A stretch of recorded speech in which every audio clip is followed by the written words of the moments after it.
वसुदेव जी महाराज को, नारद जी महाराज का उपदेश प्राप्त होता है। इसी उपाख्यान के द्वारा श्री कृष्ण उद्धव जी महाराज को सुंदर उपदेश देते हैं।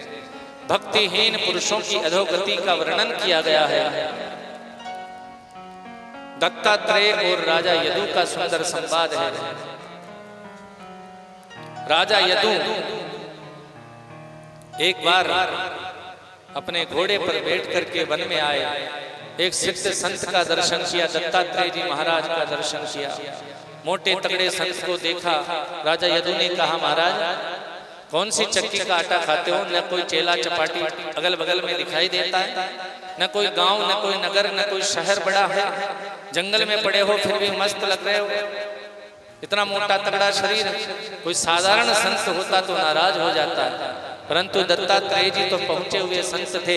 उनकी दृष्टि में तो मान सम्मान, मान अपमान दोनों एक था। यदु ने जब पूछा तो सन्यासियों के लक्षण बताए। दत्तात्रेय जी ने कहा, मैंने अपने जीवन में 24 गुरु बनाए हैं। गुरु का जीवन में होना बहुत जरूरी है। चाहे निर्गुण भक्ति धारा हो, चाहे सगुण भक्ति मार्ग हो, चाहे कोई सा वर्तमान में प्रचलन में, चाहे जैसा पंथ हो, मजहब हो, गुरु का कोई विकल्प नहीं है। गुरु की अनिवार्यता को तो सब स्वीकार करते ही करते हैं। गुरु बिन भव निधि तरहि न कोई, जो विरंच शंकर सम होई। ब्रह्मा और शिव के समान भी कोई प्रभावशाली हो तो भी बिना गुरु के उसका कल्याण संभव नहीं हो सकता। जिस प्रकार से भगवान सामर्थ्यवान है, उसी प्रकार गुरु भी सामर्थ्यवान होते हैं। गुरु कृपा से क्या संभव नहीं हो सकता। एक घटना में आपको सुनाऊं। महाराष्ट्र के बड़े प्रसिद्ध संत रामदास जी महाराज एक बार काशी नगरी में गए थे। काशी में निवास कर रहे थे। एक दिन प्रातः काल अपने एक शिष्य को भिक्षा लेने के लिए भेजा। ए बेटा, इस काशी नगरी के सबसे बड़े विद्वान पंडित गंगाधर भट्ट के द्वार पर तुम जाकर के भिक्षा लेकर आओ। ये पंडित जी बहुत बड़े विद्वान थे, बड़े ज्योतिषी थे। पंडित राज गंगाधर भट्ट वही विद्वान थे जिनका काशी के विद्वानों में सबसे आदर से नाम लिया जाता है। और सज्जनों, इन्होंने ही शिवाजी महाराज का तिलक किया था। ऐसे उद्भट विद्वान संत रामदास ने कहा, बेटा तुम जाओ और पंडित जी के घर से ही भिक्षा लेकर आओ आज की। जैसे ही वो शिष्य पंडित गंगाधर भट्ट के द्वार पर पहुंचा, पंडित जी भिक्षा देने के लिए दरवाजे पर आए। उस बालक की माथे की लकीरों को देखा, पंडित जी दंग रह गए। मस्तिष्क की रेखा देखकर उस शिष्य से कहने लगे, हे ब्रह्मचारी बालक, तेरी मृत्यु 24 घंटे के भीतर भीतर हो जाएगी, ऐसा मेरा ज्योतिष शास्त्र का कहना है।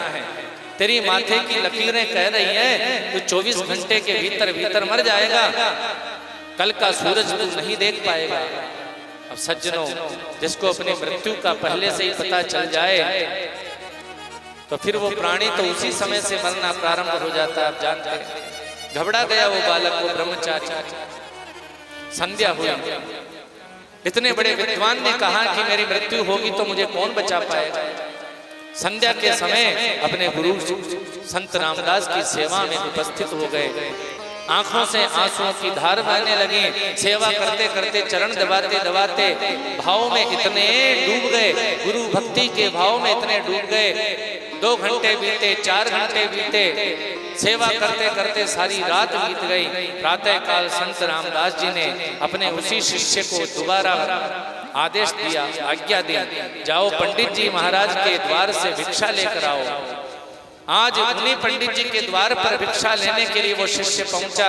पंडित जी महाराज भिक्षा देने के लिए अपने दरवाजे पर आए। उस शिष्य को, उस ब्रह्मचारी को जीवित देखकर पंडित जी की आंखें फटी की फटी रह गई। हे ब्रह्मचारी, गंगा की धार उल्टी बह सकती है, सूरज भगवान पश्चिम से सकते हैं, लेकिन पंडित गंगाधर भट्ट का ज्योतिष का गणित गलत हो जाए ये कभी नहीं हो सकता। मेरी ज्योतिष के अनुसार तो तू मर चुका है। तू बता, आखिर तू जीवित है तो क्या कारण है? तेरी माथे की रेखाएं कह रही हैं तू मर चुका है। तेरी आयु समाप्त हो चुकी है, तू आखिर जीवित कैसे है? रोते हुए इस ब्रह्मचारी बालक ने कहा, आपकी बात बिल्कुल सत्य है ब्राह्मण देवता। साक्षात यमराज के दूतों का मुझे दर्शन हुआ था रात्रि में। उस समय मेरे गुरुदेव भगवान की सेवा में मैं निमग्न था। यदि मैं आपको जीवित दिखाई दे रहा हूं तो केवल मेरे गुरुदेव भगवान की कृपा है।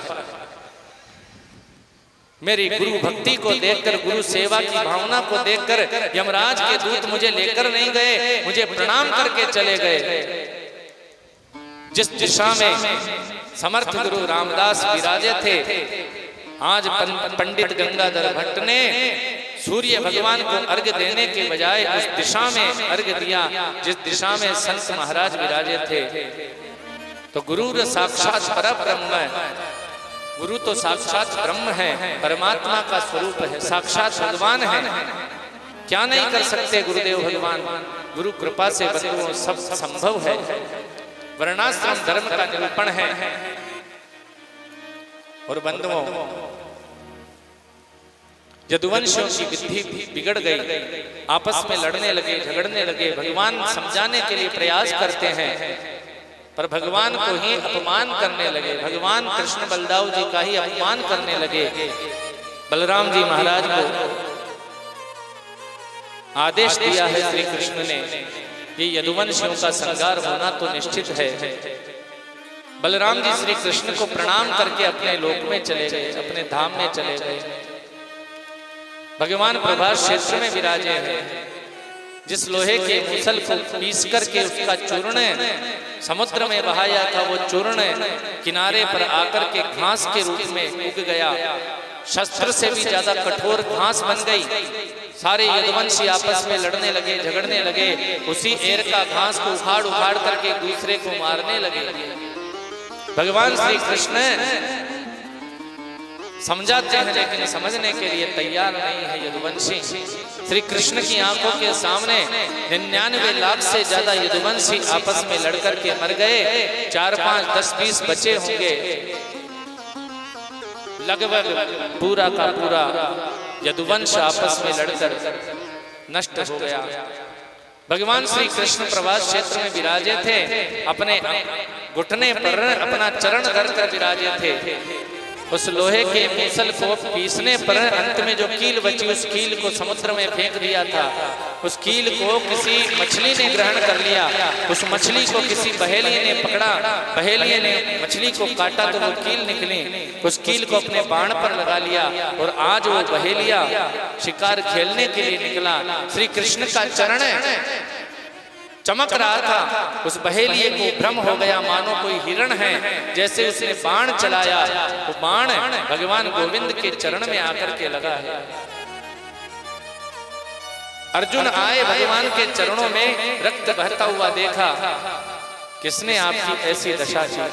मैं उसको जीवित नहीं छोड़ूंगा। भगवान बोले, जो कुछ भी होता मेरी इच्छा से होता, तुम चले जाओ। मेरे जाने के बाद में द्वारिका पूरी समुद्र में डूब जाएगी। भगवान की जो पत्नियां थी 16,108, उसमें 8 पत्नियां जो थी वो तो 8 प्रकृति है। वो तो भगवान की दिव्य धाम में लीला में प्रवेश कर गई। और 16,100 पत्नियों को अर्जुन अपने साथ में लेकर जा रहे थे। कुछ भीलों ने मार्ग में लूट लिया अर्जुन को। कृष्ण पत्नियों को छुड़ा लिया। काबा लूटी गोपियां, वही अर्जुन वही बाण। निस्तेज होने के कारण कृष्ण छोड़ करके चले गए हैं अपने धाम में। उनके जाने के बाद निस्तेज हो गए अर्जुन, तेजहीन हो गए, कुछ नहीं कर पाए। गांडी धनुष होने के बाद भी बहेलिये को स्वर्ग में भेज दिया। दारुक सारथी को भगवान ने कल्याण किया है। भगवान को प्रणाम करके भगवत धाम में चला गया। और सज्जनों, सुखदेव जी महाराज कलयुग का वर्णन करने लगे। भगवान श्री कृष्ण के द्वारा ही यदु और दत्तात्रेय के संवाद के माध्यम से 24 गुरुओं का वर्णन सुना है उद्धव जी महाराज ने। पृथ्वी वायु आकाशम आपो अग्निश चंद्रमा रवि कपोतो अजगर सिंधु पतंगो मधुकृत गज मधुहा हरिणो मीन पिंगला पुरोर्भक कुमारी शरकृत सर्प उर्ण नाभि सुपेश। 24 गुरुओं का बड़ा अद्भुत वर्णन है। सुखदेव जी महाराज राजा परीक्षित को कहते हैं 7 दिन से मैं तुम्हें कथा सुना रहा हूं परीक्षित, आज 7वां दिन है, वो तक्षक नाग आएगा, तुम्हें डसेगा। मैं तुमसे एक प्रश्न करना चाहता हूं, क्या तुम मरोगे? राजा परीक्षित ने तुरंत उत्तर दे दिया, हे गुरुजी, जब मेरा जन्म ही नहीं हुआ तो मेरी मृत्यु कैसे हो सकती है? बिल्कुल ठीक बात है परीक्षित, मैं मरूंगा ये तो पशु बुद्धि है। घड़ा जब टूट जाता है तो घड़ का आकाश जो है वो महाआकाश में मिल जाता है, उसी प्रकार शरीर से आत्मा निकलते ही परमात्मा की ओर गति करती है, क्योंकि ईश्वर अंश जीव अविनाशी। इस आत्मा का जो स्वरूप है, इस आत्मा का जो अंशी है, उसकी ओर ये आत्मा गति करती है। और इस प्रकार से 7वां दिन था। परीक्षित की सभा में से सुखदेव जी उठकर खड़े हुए, थोड़ी देर तक दिखाई दिए, फिर अंतर ध्यान हो गए। बंधुओं, सूत जी महाराज ने मार्कंडेय ऋषि ने जो माया का प्रलय देखा था उसका वर्णन करके सुनाया। पहले दिन की कथा में आपने भक्ति ज्ञान वैराग्य को मुक्ति प्राप्त हुई, उनका कल्याण हुआ। धुंधकारी प्रेत को मुक्ति प्राप्त हुई भागवत श्रवण करने से, और सनकादिक महाराज के प्रवचनों से भक्ति ज्ञान वैराग्य का कष्ट दूर हुआ। पहले स्कंद की कथा में कुंती माता की स्तुति, भीष्म पितामह की स्तुति का वर्णन है। अश्वत्थामा के ब्रह्मास्त्र से परीक्षित की रक्षा हुई, परीक्षित के द्वारा संत का अपमान, श्राप लगना और सुखदेव जी का आगमन। दूसरे स्कंद में सत्यो मुक्ति क्रम मुक्ति का वर्णन किया गया है। सृष्टि का सर्जन भगवान के द्वारा हुआ। तृतीय स्कंद में विदुर जी महाराज का संक्षिप्त चरित्र आपने सुना। करदम जी महाराज की कथा सुनी, कपिल भगवान का अवतार हुआ। चौथे स्कंद के प्रारंभ में मनु महाराज की बेटियों का वंश वर्णन है।